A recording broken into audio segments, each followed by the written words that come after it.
What's up, everyone? Welcome to another episode of Locked On Bucks. And as promised, I have Jim Paschke alongside me. So we're going to have some fun today. We're going to talk about the Bucks this season. We're going to talk about this series upcoming with the Bulls. It's going to be a fun episode. Let's get started.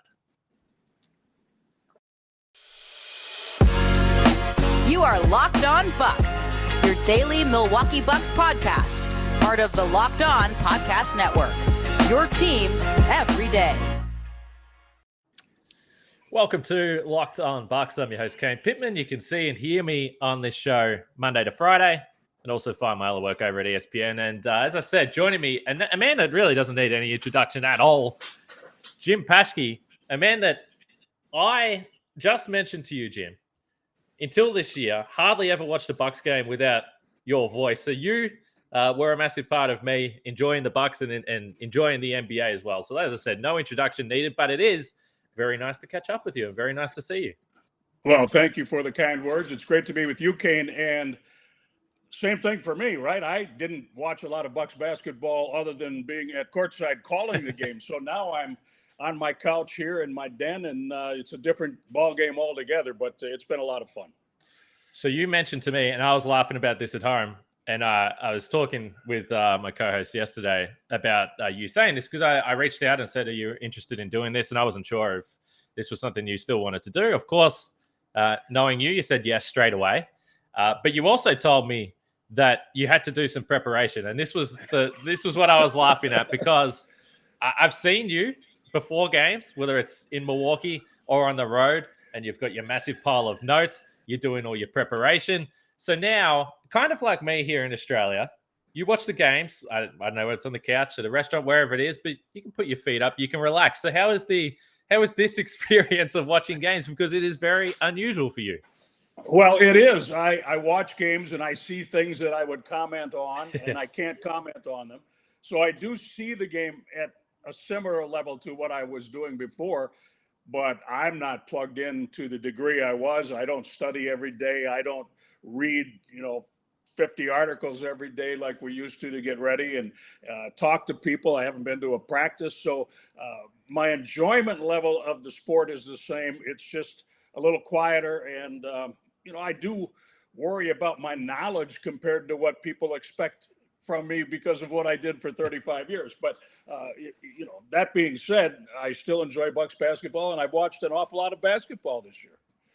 Okay, so what about watching the Bucks from this different vantage point? And you do, when you don't have to go back and watch the opposition game from 2 nights ago and understand everything that's going on with your other team, and you can just sit back and say, okay, now I'm relaxing, I'm watching Giannis do what he does on a nightly basis.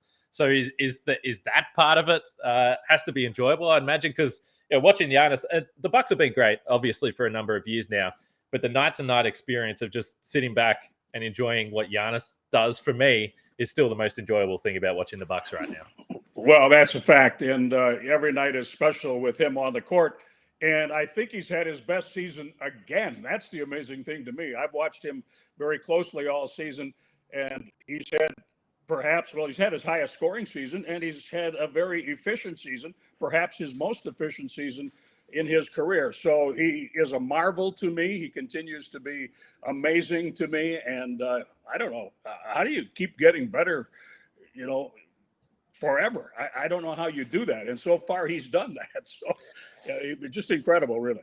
Yeah, I've stopped trying to say what maybe he won't be able to do, because he probably will do it. But what have you saw this year in particular with him that is the obvious improvement? And there are some things that everyone will be aware, but you're right. It's weird to see a guy just continually evolve. I've never seen anybody who improves in perpetuity before, and obviously there'll be an end to that at some point. That turnaround jump shot in the post is something that I've noticed that he's developed a little bit this year, and I think that's a great weapon for him. I said last year, probably mid-season somewhere, about that time, that don't worry about his free throws. People were really down on his free throws. I said, when he needs to make them, he will. Well, all I have to do is say game 6 of the NBA Finals to validate that point. And he's doing the same thing again. He changed his style this year. I noticed that. Obviously, everyone has. And I think I don't have the numbers in front of me, but he seems to be better at the free throw line. The Bucks have been a pretty good free throw team because of that. And again, when he has to, he's going to make his free throws. I believe that. Before we move on to this season, I have to ask you about ring night. Now, this was a while ago now. Strangely enough, we haven't had an 82-game season for a while, Jim, but it does feel like a long, long time ago, opening night against Brooklyn. But that night for you was awesome. It was obviously great seeing you there. Still, probably my favorite photo of the season is Giannis coming up to you and giving you the big hug. I think for anyone that cares about the Bucks, that was an awesome moment. But for you to be able to be there, to host that, to see everyone so happy, and not just the players and the coaches, but the fans and what that meant to them would have been, I imagine, a pretty fulfilling experience. Well, it was a great honor and one of the biggest highlights of my career. You mentioned the length of the season. Seems like yesterday that I was there with the players for ring night. The seasons go very quickly when you're not calling games, Kate. So that's something that I realized. That was a wonderful evening. The joy that I felt on the court, not that I felt personally, but that I sensed and I saw and I witnessed, the joy of the players and everyone in the organization that was on the court was remarkable. I'd been around for 35 years. You don't work for a ring. You work for the opportunity to maybe get a ring someday. And I think that's true from the players, the management, the ownership, everybody who works for the organization. And it finally came true. So there was great joy, and every player came up, and, it was just, I don't know. I didn't even think about what I was doing that night because I was just watching each player and the look on their face when they got their ring and their thankfulness and gratefulness for being in that position. So it's something I'll never forget. And then when Giannis walked over, he kind of shooed me off a little bit because he wasn't going to speak and didn't want to speak. I think he thought I was going to call him over to say a few words. And then I had to show him the shirt, and then he came over and appreciated the moment. It was a great moment, and I had to pay him back for what happened on the podium after Game 6 and the championship had been won. So it was fun. I think the fans enjoyed that. I've been told quite often that they really enjoyed the moment. So I'm done with all of that now, and we can move on. But it was a wonderful way to wrap up the entire thing with Giannis. Yeah, and they're about to start another run now. So it's interesting because when I think about this team this year, and probably just the general vibe or the general feeling around the team, because I do think last year there was a level of anxiety around what was going to happen. And we know that they had Miami in the first round, which caused some people some concern about how that series was going to play out. But this year, and I felt it right through the season, clearly there's been some coasting. Clearly, they haven't always been as locked in as perhaps they would want to be throughout the entire regular season. But part of that just feels like, well, they understand the journey now. They understand the length of a regular season. And they do seem to just have a confidence that you would expect from a championship team. Well, that's what I've been watching since day one of the season, because I've seen it happen before. Teams change after they win a championship. And what we saw last season was a product, in my opinion, of 2 years ago when they were beaten by Detroit in 4 straight games and got it handed to them, and they learned from that. That period of time, I was watching that very closely. Were they going to learn from it? Were they going to remember it? Were they going to not let that happen again? And last year, I saw a sense of purpose that I hadn't seen before. Now, this year, after winning the championship, you have to watch to see when that sense of purpose, well, first of all, is it there? How does it surface? When is it used? How is it used? And is there too much confidence? So I think everything's in order. I don't see too much confidence. I saw a tough start to the season. Obviously, it was a quick turnaround. You have to factor that in too. And, this whole thing is, when you get to this level, it's mental and it's about how you're focused. The only concern I had down the stretch, I did pay attention to the seeding, because I think even if you're the champion, it's advantageous to have as many home games as possible, particularly when you have a strong Eastern Conference as we do this year. So I would have preferred as many home games, coming up for the Bucks in the playoffs as they could manage. The third seed's fine. They can beat people regardless, but I'll be watching to see how focused they are. And, you need to win those home games. You can't let the wrong home games get away. All right, we'll come back to that because I think the end of the season was interesting with all the teams trying to figure out who was going to play when and where.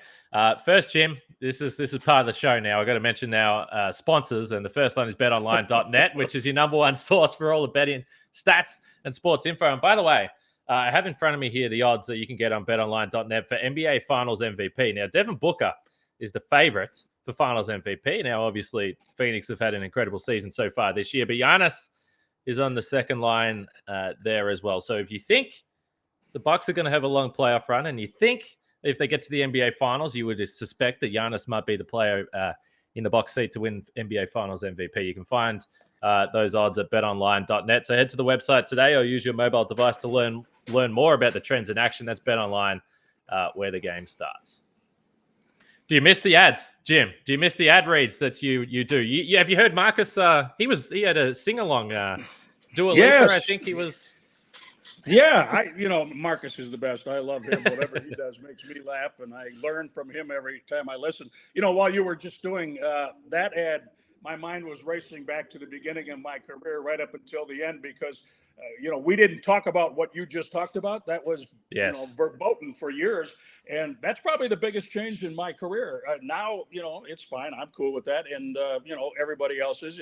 It's amazing how the world changes, and you go full circle. And I'll guarantee you there are a lot of people who do what I did in the NBA that are going, how do I handle this? What do I do? I was told forever, and we had to take, and sign off on never talking about those subjects. So I didn't mind it at all, but it is interesting how the world changes over time. Yeah, and I will say here in Australia, like particularly sports betting has been, you could just do it on your mobile phone for like the last decade, 15 years. So going to the US, it's starting to catch on a little bit now. Now, me personally, I don't know if I'm supposed to say this, but me personally, I don't like losing money, so it's not for me. But it's a big industry, Jim. The end of the regular season. So you touched on it. So I guess the team that's been sort of hovering around the lower ends of the standings in terms of playoff seeding was Brooklyn. Now, we saw them win this play-in game yesterday against Cleveland.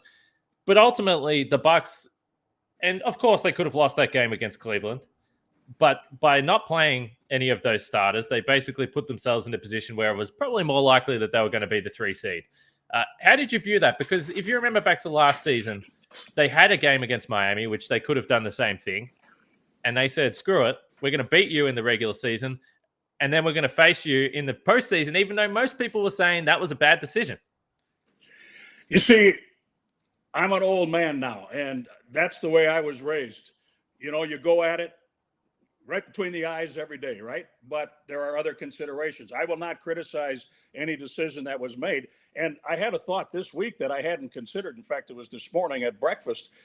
We were talking about this very subject, and I said, in the old days, a first-round series against Chicago had financial implications because tickets, didn't fly off the shelf like they do today.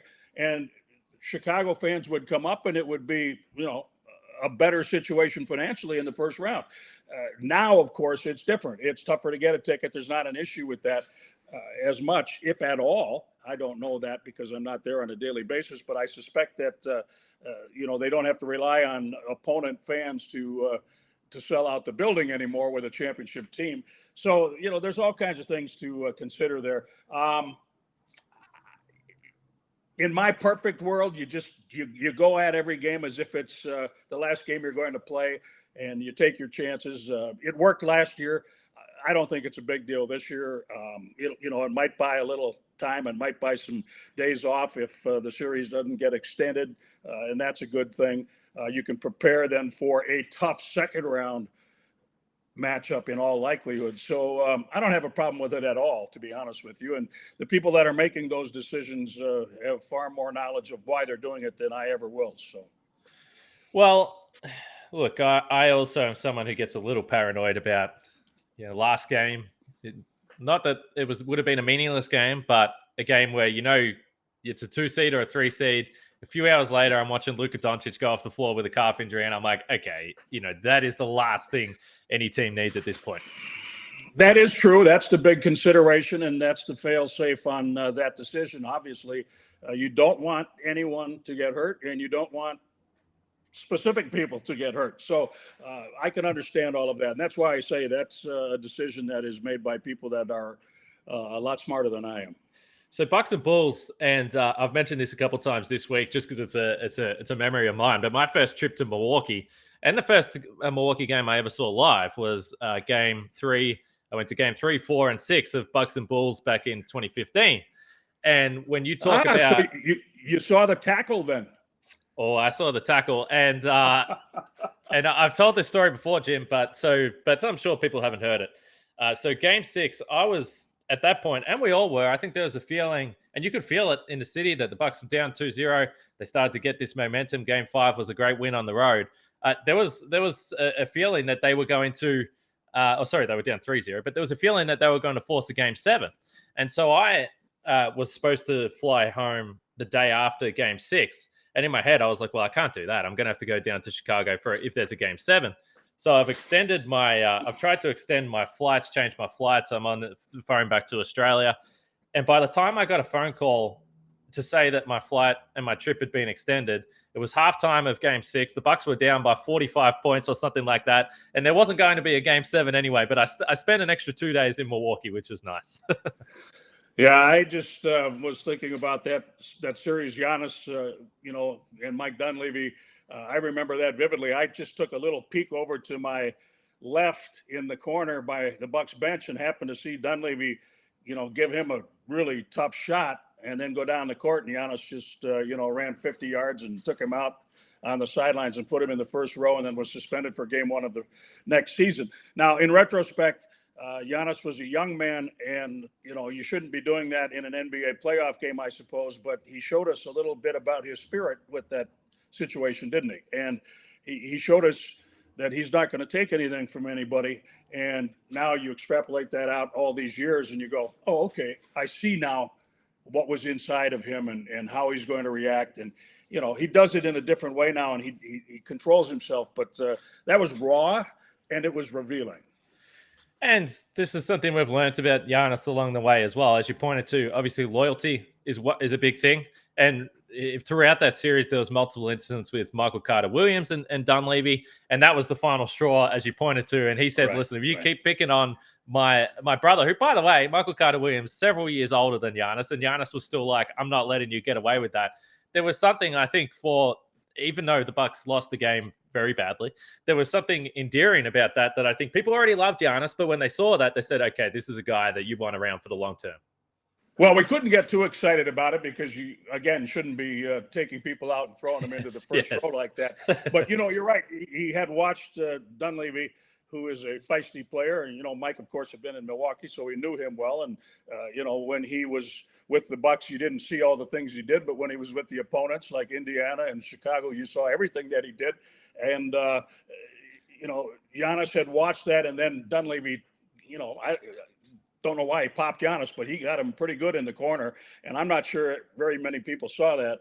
But, based on that hit, I wasn't surprised Giannis did what he did. But in retrospect, it's kind of an interesting moment.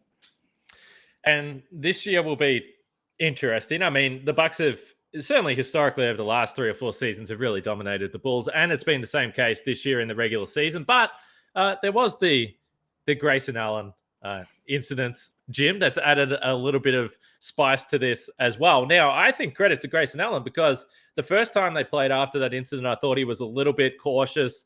Perhaps it was on his mind, which makes perfect sense. But in the 2 games that we've seen since, he's like, look, I'm going to put the ball on the floor. I'm going to get into the paint. I'm going to score at the rim. And I think he's handled it really well. I think he has too. And in preparing to talk with you today, I was thinking about that. Now, if the Bucks come out and dominate Chicago and they go up 2-0 or 3-0, you get into Game 4 and Chicago is going to play golf when they're done.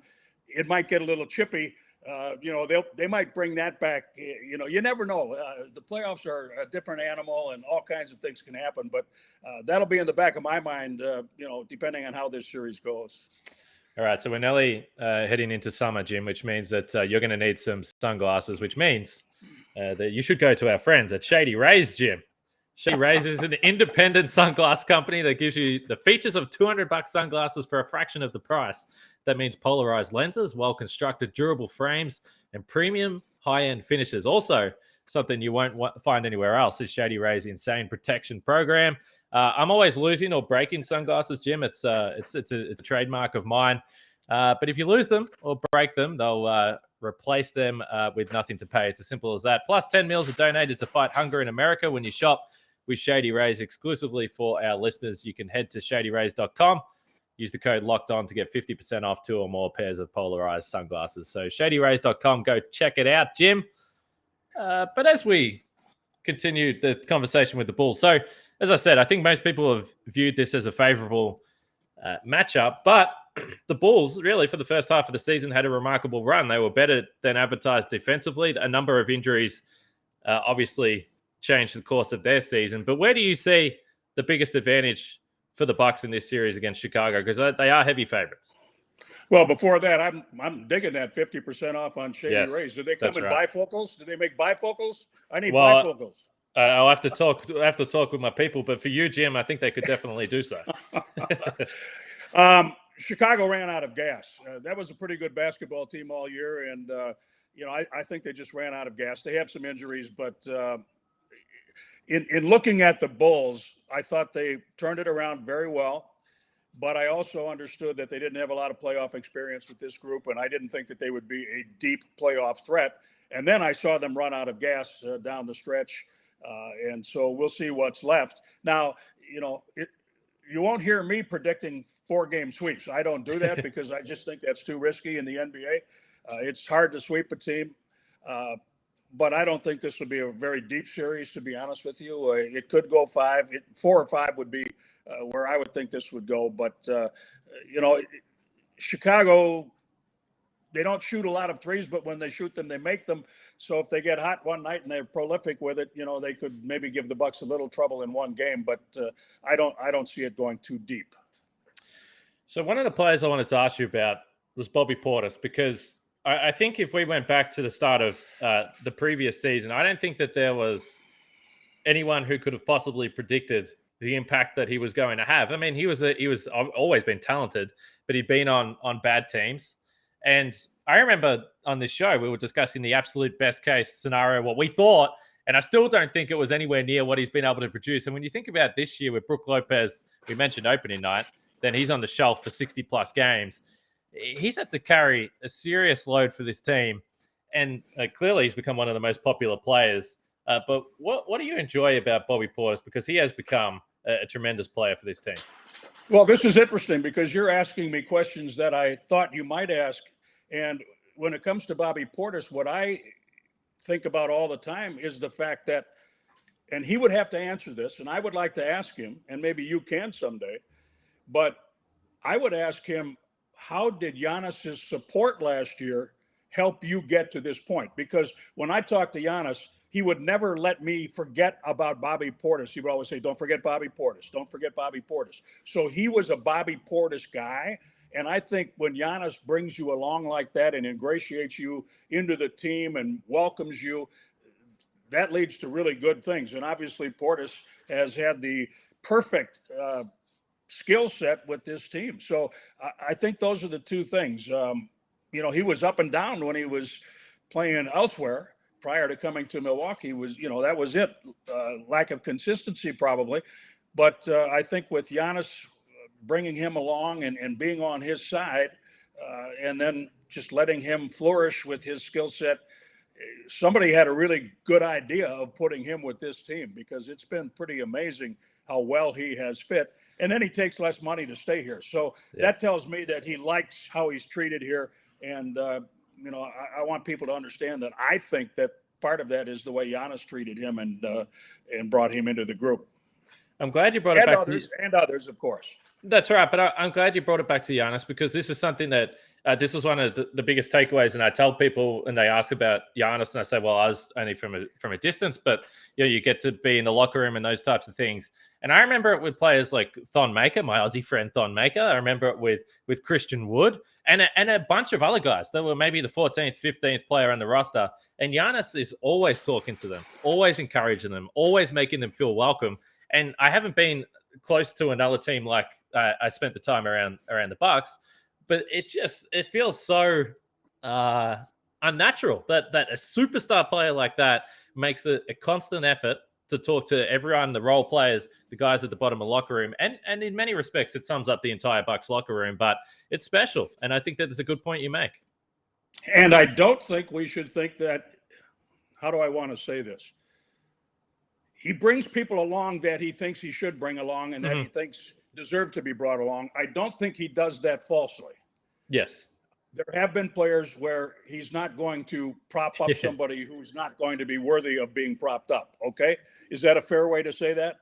Yeah. Yeah. I mean, I have no names. I have, I know it's happened and I wouldn't give the names anyway, but I think that's a leader. I think leaders bring people up, they pull them up. And I don't think they pull up people that, they shouldn't pull up. So Giannis is right down the center on that one. Yeah, that's that is a topic we have discussed in previous times as well with different players that have been in and out of the team. One of the guys that did return this year, Wesley Matthews, and now looms as playing a pretty important role when you think about the defensive side of the ball. And of course, the easy comparison to make is PJ Tucker because he played that kind of defensive role. But West is going to have those matchups. I assume that he's probably going to defend one of DeRozan or Levine, probably DeRozan in this series. Moving forward, if they play Brooklyn, I'm sure he's going to spend a lot of time on Kevin Durant. So it's been fun to see West come back, but now it's going to get pretty serious for him in this starting role. Well, West is one of those Swiss Army knife guys, and he can do everything. PJ Tucker, defense, yes. West, defense, yes. I kind of think of Dante DiVincenzo and the way he flew around the court when I think of Matthews, because West does that. He's very active, and he kind of has that Dante situation where he's flying all over the place and therefore effectively defensively. Now, you mentioned DeRozan. He may defend him, but you know who's going to be on him whenever he's on the court, and that's Drew Holiday, right? Yes. Because when he's defended DeRozan, Chicago's offensive rating is 6 points below the lowest team's offensive rating in the NBA. Matthews may get a few pops on DeRozan, but it's going to be Drew Holiday, and that'll be a key matchup to watch in this whole thing. So this is, as we sort of get to the end of this is a question. This was just something I was thinking about last night, so I'm just going to throw this randomly at you. I'm not sure if this is something you've ever thought about. But obviously this last 4 years for the Bucks has been special, and when you talk about, we were both there. You're obviously a massive part of Marcus when he got his jersey retired. But ultimately, we know that whenever it's done, hopefully not for a long, long, long time, Giannis will have his jersey up in the rafters. I would assume, I don't know if you feel the same way, I think Chris Middleton will for the championship and the cumulative numbers that he's going to have with the franchise, and he's been there for a long time. I think he will. One guy, I don't know if he's going to have his jersey retired, but I just think has been underappreciated throughout this whole 4-year period is the big fella, Brook Lopez. And because when he signed, again, he was discarded by the Lakers, Jim. They didn't even want Brook Lopez. And the Bucks said, okay, come in, big fella. We'll have you start at the 5. And he's been such a critical piece to being able to play the defense that Mike Budenholzer wanted to play. And from day one, the Bucks went from a sketchy defensive team to literally the number 1 defensive team. We've seen what he's done in big playoff games offensively as well. I'm just not sure that he gets the credit he deserves from the outside. Well, in Milwaukee, he does. Yes, he does. And however, even here, sometimes I think people forget about him a little bit because everything is the big 3, and you can't ever forget what Brook Lopez does. And I always remind people of another time in Bucks basketball when Jack Sikma was the center fielder defensively for the Bucks, and Alvin Robertson was out front, and he could go crazy out there, and he led the league in steals because he had Sikma behind him. Well, it's the same thing. Brook Lopez allows other people, Matthews, Holiday, Holiday's going to defend no matter what, but they still can defend differently with Lopez and Giannis back defending the rim, which is the number one priority defensively, defend the basket. So, yeah, I mean, it's very critical that Brook Lopez is on the court. When it comes to retiring numbers, there's a lot of things that goes into that, and length of service. And, if they win another championship or two, it'll be a different conversation with all of these guys. But I hope I'm alive to see it. Well, this next few weeks is going to be fun. I haven't ruled out coming back for some playoff games, Jim. It's still on my agenda once the Australian basketball season finishes in about a month's time. How far do they have to go before you think about coming back? Well, they have to get to the conference finals? Yes. Well, so I've got work commitments back here, but the Australian basketball season finishes around conference finals time. So if the Bucks are in the conference finals time, I think I'll be free. So I have something in my den that's new since I talked to you last. I have an Australian football that was sent to me from the Adelaide Crows. Oh my goodness! I mean, I really don't like. And some team gear. I mean, it's amazing. I mean, things change, right, over time. So what do I need to know about the Adelaide Crows?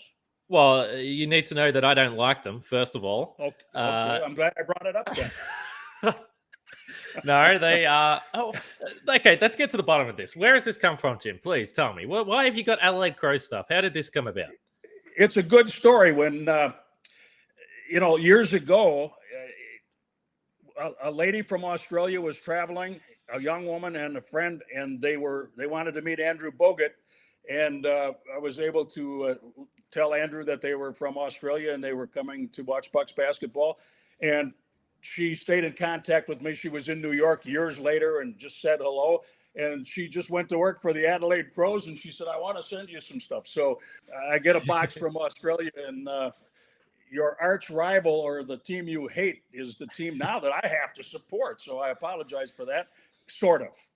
Well, one thing I will say, there's nothing personal with Adelaide, but I just hate every team other than my team, which is Geelong, which by the way, Jim, Suki Hobson, who you know, and still plays a very, very important role within the Milwaukee Bucks franchise. She worked at Geelong for a long time, which was always fun. She worked alongside my heroes, Jim, in Geelong. So, well, I hate to say it, but go Crows. I think Geelong plays Adelaide soon, so we'll have to make sure you find a way to watch that there. But yes, I think you weren't expecting that, were you? Well, I'm glad you brought it up though, because that is when you said you had something in your den, I was looking behind you and I can see a Bucks jersey, but I can't see what number that is. That framed jersey behind you, is that? Oh, there's a story with that too. That's Charlie Villanueva's jersey. And we were at Andrew Bogut's fundraiser for the wildfire situation in Australia years ago, and no one had bid on Charlie's jersey, so I put a bid in. I guess I was the only one, and I got a bid. I never got autographs, but that was also the year that he became, or was credited with being, the first professional player to use Twitter during a game. Yes. And so he signed that, and it said, Twitter me at, not tweet me, it was Twitter me at. And so I have kind of a unique piece back there. He signed that based on the first professional player to use Twitter during a game. Yes, for those that aren't aware, you can very easily find a photo or a screenshot of this online, of this tweet. Jim, it was something like, coach isn't happy, got to play harder in the second half, or something like that. Literally at halftime. Yes, right. Now, I mean, if I were to reveal everything, I don't know for sure if he authored that tweet or not, but he's credited with it. So I might have to sell that to Twitter someday. Now that Elon Musk is, a big investor with Twitter, maybe he'd like something like that. I don't know. Not that I want to sell it, but you never know. Oh, that's right. And before we do go, I will say there is it's been kind of nice being out in Australia and working this Australian basketball season, because I live in Melbourne, Jim, and Matthew Dellavedova is playing in Melbourne this season. In Sydney, Chase Buford is the head coach. Jalen Adams is probably about to win the MVP. So there's a lovely Milwaukee Bucks connection over here, Jim, which is that's nice. Great. Well, have you seen them? Have you been able to go to games? Yeah, Give them my regards. Yeah. I absolutely will. I'll see Dally on the weekend, actually, at one of their games. So I'll say Mr. Jim says hello, Dally. Yes. So Please do. It's been a pleasure, Jim. Like I said, when I text you, I should have known that you would reply straight away and say, yes, let's do this. But it's always nice. And I haven't seen you for a long time, so it's been great to catch up. Well, I hope that you are able to come back, and I hope it's for the conference finals, and then you can just stay for the finals. That'd be awesome. That would be perfect. I've never been to an NBA finals game, and if they're in the finals this year, I want to see it live. I don't want to be on my couch in Australia. So that's the plan, Jim. We'll see how it all plays out. But obviously, everyone knows Jim Paschke. I'm sure you might see him floating around during the playoffs at some stage there as well. So that would be lovely. Well, get back to me on Shady Rays and that bifocal. This is why I get Jim on, because he's a professional. He knows how to work the sponsors. This man is an absolute pro, and that's why we love him.